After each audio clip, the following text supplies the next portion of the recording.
ఇప్పుడు పక్కకు ముడి పెడుతున్నదని అనుకోవట్లేదు. ఎప్పుడో పీట ముడి వేసించారు వాటి. అది ఇప్పడానికి ఇప్పుడు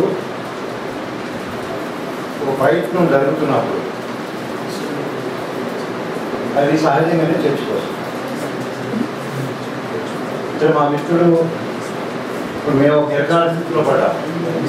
మేమంటే ఆంధ్ర సామాజిక మూలాల కలిగిన వాడు బైబల్ అయినందువల్ల ఆంధ్ర వంశస్థుడు కాదు, ఆంధ్రలో పుట్టారు. ఏ వలసవాదాన్ని వ్యతిరేకించే ప్రజాస్వామ్య వాళ్ళు కూడా పుడతారు కదా అక్కడ, అట్లా మేము పుట్టాము. అందువల్ల పుట్టుకొక్కటే ఏకాభిప్రాయానికి ప్రాతిపదిక కాదు. అస్తిత్వం అనేది మన చేతులు లేకుండా ఒక తల్లిదండ్రులు పుడతాం, మన చేతులు లేకుండా ఒక ప్రాంతంలో కూడా పుడతాం, ఒక దేశంలో కూడా పుడతాం. అసలు పుడతాం ఈ భూమి మీద, పుట్టినే మన చేతులు. ఎందుకు ఈ మాట్లాడాల్సి వస్తుందంటే ఇప్పుడు నా ముందు మాట్లాడిన ప్రభాకర్ అభిప్రాయానికి నా అభిప్రాయానికి సంబంధం లేదు. మా ఇద్దరికే కాస్త తేడా ఉంది. ఆయన చెప్పిన అభిప్రాయం పూర్తిగా నేను అదే అభిప్రాయం చెప్పదలుచుకోలేదు, నేను వేరే అభిప్రాయం చెప్పదలుచుకున్నాను. అట్లా మా ఇద్దరు అభిప్రాయాలే సామాన్యంగా అది ఏ దోపిడైనా, వలస దోపిడైనా, ప్రాంతీయ దోపిడైనా ప్రజల పక్షాన, పీడిత ప్రజల పక్షాన ఉండాలి. అల్టిమేట్గా సమానత్వం, మానవత్వమే ప్రపంచంలో ఎవరైనా కోరుకునేదని ఒక పెద్ద విశాలమైన క్యాన్వాస్ మీద మాట్లాడటం మా వాడు చేశాడు. కానీ అంత పెద్ద క్యాన్వాస్ లేదు ఇక్కడ.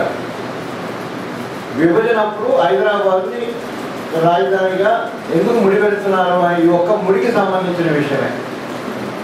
చాలా విషయాలు ఈ సందర్భంగా మాట్లాడుకోవడం కుదరదు, అభిప్రాయాలు ఎన్నైనా ఉండొచ్చు.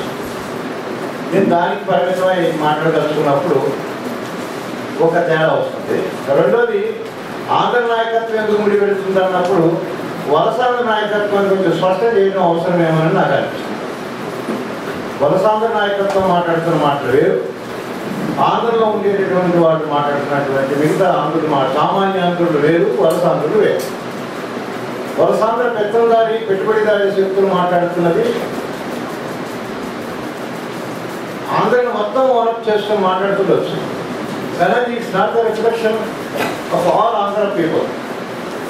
ఈ సందర్భంగా ఎందుకు ఈ మాట నేను ముందు స్పష్టం చేయదలుచున్నానంటే వాళ్ళ అభిప్రాయానికి భిన్నంగా అభిప్రాయం ఆంధ్ర మూలాల నుంచి వచ్చిన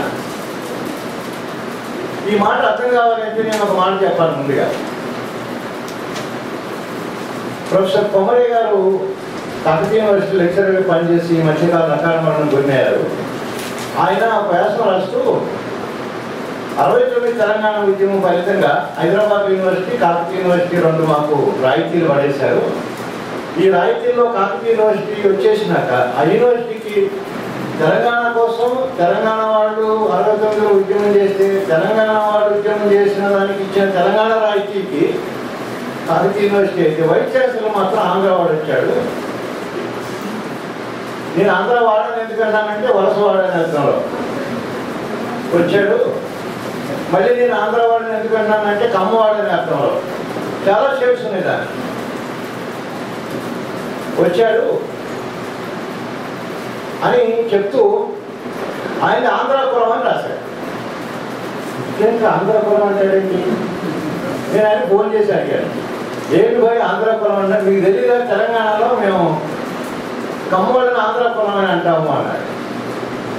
అప్పుడు నాకు అర్థమైంది. నేను ఒక విప్లవ పార్టీలో పనిచేస్తూ నల్గొండ జిల్లా మోత్కూరు రామన్నపేట ప్రాంతంలో దాదాపు 13-14 ఏళ్ళు పనిచేశాను. అక్కడ ఉత్తనూతుల పురుషోత్తం రెడ్డి గారి అడ్డ అయినటువంటి అడ్డగూడూరులో 3 ఆంధ్ర అడ్డలు ఉన్నాయి. ఒకదాని పేరు ఆంధ్ర కాలనీ, ఒకదాని పేరు కమ్మగూడెం, ఒకదాని పేరు గుంటూరుపల్లె. నేను గుంటూరులో పుట్టాను. బ్రాహ్మణకోడు మా ఊరు.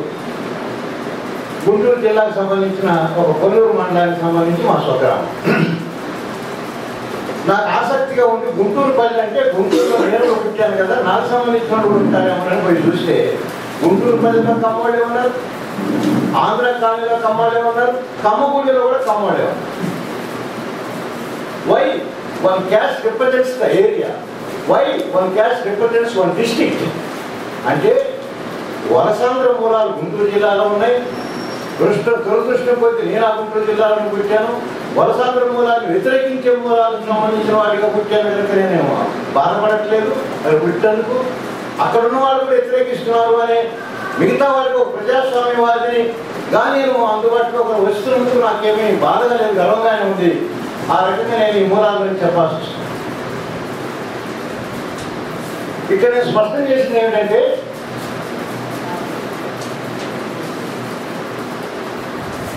సీమాంధ్ర లేదా రాయలసీమాంధ్రలో ఉండేటువంటి సామాన్య ఆంధ్రులంతా తెలంగాణకి వచ్చి తెలంగాణ ప్రాంతాన్ని కొల్లగొట్టి వలసలోకి పాల్పడటంలో పాత్రదారులు కాదు. Who the culprits? ఇప్పుడు నేను చెప్పిన దానికి చారిత్రక ఆధారాలు ఏమక్కర్లా. భౌతిక భౌగోళిక అక్కడ ఉన్నటువంటి ఆ గ్రామాన్ని ఇప్పుడు పోయి చూసినా సార్ అవి ఏం చెప్తున్నాయి. అప్పుడు మా ప్రాంతంలో ఒక సామెత ఉండేది. ఆ సామెత నాకు గుర్తుకొచ్చింది. నీళ్ళు ఎక్కడున్నాయో కొంగ అక్కడ వాళ్తుంది, కొంగ ఎక్కడ వాళ్తుందో కమ్మ వాళ్ళు అక్కడ వాళ్తారు అని. ఇది కూడా ఒక కవి రాసిన కల్పిత కాదు, ప్రజల్లోంచి వచ్చిన సామెత. కోస్తాంధ్రలో ఉన్న ఒక సామెత. సామెతలు ప్రజల జీవిత అనుభవాల వ్యక్తీకరణ, కృతీకరణ. ఇప్పుడు చెప్పిన నేను రెండు కూడా ఇంకొకళ్ళు అవునా కాదా అని వివాదపడటానికి, ఇది అవునో కాదో అని అన్వేషించడానికి తావులేని పచ్చి నిజాలు. ఈ మూలాల నుంచి నేను మాట్లాడుతున్నాను. ఈ మూలాల నుంచి మాట్లాడితే తెలంగాణని కొల్లగొట్టడానికి వచ్చినటువంటి వాళ్ళు ఆంధ్ర వాళ్ళు అనే జనరల పదానికి బదులు ఆంధ్ర వలసవాదులు, ఆ వలసవాదులు కూడా మనమైతే పెట్టుబడిదారి వరకు అంటున్నామే. ఈ దేశంలో భూస్వామ్యానికి అగ్రకులానికి, పెట్టుబడికి అగ్రకులానికి చాలా అవినాభావ సంబంధం ఉంది. ఈ రెండు బొమ్మ పరిసే. ఒక దళితుడు పెట్టుబడిదారుడు కాలేడు, కావట్లేదు. ఒక మంగళరత్నం భూస్వామి కాలేడు, కావట్లేదు. ఇది వదిలిపెట్టి మాట్లాడటం కూడా మీరు ఎవరు మాట్లాడినే వాస్తవాలు మాట్లాడటానికి వీలు పడనియో. అందుకని అక్కడ వలసాంధ్ర అంటే వలసాంధ్ర అనేది ఆంధ్ర ఇచ్చికొట్టు కమ్మ, కమ్మ ఇచ్చికొట్టు ఆంధ్ర ఎందుకు వస్తుంది? మహాత్మా పూలే ఈ సందర్భం ఒక మాట చెప్పాడు, నేను గుర్తు చేస్తాను. ఆయన ఒక 20 లైన్ల సంవాదం ఒకటి రాశాడు. అందులో సంవాదం అంటే 2 వాదాలు ఆయనే రాస్తాడు రచయితగా. ఒక వ్యక్తి యొక్క వాదాన్ని వస్తుంటాడు. ఒక వ్యక్తి తలపాగం కట్టుకుని వస్తుంటాడు. వస్తున్నప్పుడు తలపాగం చూసి ఇతను ఏ కులము అని తను అనుకుంటాడు అన్నమాట పూలే. అనుకుంటే పలానా కుచ్చు తలగొడ్డు ఉంటే పలానా మార్వాడి, పలానా బొచ్చు తలగొడ్డు ఉంటే పలానా మరాఠా కుంభి, పలానా ఇంకొక వేలాడేది ఉంటే బ్రాహ్మణ, ఇంకోటి అని చెప్పి తలగొడ్లో కూడా కులాలు ఉన్నాయన్నమాట. ఎవరెవరు ఎలా తలకట్టు కడతారనే దాంట్లో ఈ తలకట్టు ఏ కట్టుకు సంబంధం లేకుండా ఉంది, వీడు ఏ కులానికి సంబంధించిన వాడు అనేది ప్రశ్న. పూలేదు దగ్గరకు వస్తాడు. వచ్చినాక మీరు ఏ కులం అంటాడు, నాది మరాఠా కులం అంటాడు. మరాఠా కులం అనేటప్పటికీ పూలే అంటాడు, పూలే పాత్ర అన్నమాట సంవాదం. మాంగులు మరాఠా వాళ్ళే, మహర్లు మరాఠా వాళ్ళే, కుంభీలు మరాఠా వాళ్ళే. వాళ్ళందరికీ కూడా మరాఠా అనేది ఒక భాషా ప్రాంతము, ఒక జాతికి సంబంధించిన ప్రాంతం. నువ్వు మరాఠా అని నీ కులం పేరు చెప్తున్నావా, ప్రాంతం పేరు చెప్తున్నావా అని అంటే నా ప్రాంతమే కులం, నా కులమే ప్రాంతం. ఈ తర్వాత నువ్వు పెట్టుకున్న తలపాక శివాజీది. Shivaji representation of a king, Maratha king. కనుక నేను ఆధునిక క్షత్రియుడిగా, అంటే మరాఠాని ఏలబోయే ఒక రాజకీయ నాయకుడిగా, రాజ్యాధికారాన్ని పట్టుకోబోయేటప్పుడు కులానికి సంకేతంగా మరాఠా కుంభీయే మరాఠా. నాకు ఇది చదివిన తర్వాత చాలా మంది అబ్జర్వ్ చేశారు లేదు పూలే రచనలో. ఇది చదివిన తర్వాత మన ప్రొఫెసర్ కొమరన్న ఆంధ్ర కులం అంటే కమ్మ కులం అని, కమ్మ కులం అంటే ఆంధ్ర కులం అని రెండు ఈక్వేట్ చేసి పర్యాయపదంగా చెప్పడంలో వలసవాదానికి మూలాలు గుంటూరు ప్రధానంగా ఆంధ్ర, కోస్తాంధ్ర, రాయలసీమ కూడా వీళ్ళు వలసవాదాన్ని గురి చేశారు. ఇకపోతే ఒక కమ్యూనిటీ నుంచి పెట్టుబడిదారులు అభివృద్ధి చెందారు. ఈ మూలాల్లోకి మరింత వివరాల్లోకి వెళ్ళలేను. ముందు ఇప్పుడు హైదరాబాద్తో ముడి వేస్తున్న ముడి ఏమిటో అది ముఖ్యంగా చెప్పాలి. కానీ అమ్ముడు చెప్పాలంటే ఈ తడి ఇది ఈ బొట్లో ముడేసుకున్నటువంటిది ఉంది. ఇప్పుడు బీరువా తాళా చెవి ఆ బీరువా కావాలనుకున్న వాడి బొట్టులోనే ఉంటుంది, అందరి బొట్టులో పెట్టడం. ఆంధ్ర నుంచి తెలంగాణ మీద, తెలంగాణలో హైదరాబాద్ మీద ఆధిపత్యం ఉండాలి, దోపిడీకి ఆస్కారం ఉండాలని కోరుకునే వాళ్ళు ఎవరు అంటే ఆ బొట్టులో తాళాకి ఎవరున్నారు వాళ్ళే, ఎవరు పెట్టుబడి పెట్టారో వాళ్ళే, పెట్టుబడి ఎవరు పెట్టారో వాళ్ళే. అందుకోసం నేను మూలంగా ఆంధ్ర కావచ్చు, కానీ అక్కడి నుంచి వచ్చినటువంటి వలస పెట్టుబడిదారులకు సంబంధించినటువంటి వాళ్ళు మా మిత్రుడితో నేను విభేదించేది ఎక్కడ అంటే, ఒక ప్రాంతంలో ఒక భూస్వామి, ఒక ప్రాంతంలో ఒక పెట్టుబడిదారుడు ఆ ప్రాంత ప్రజలు పడగొడతారు.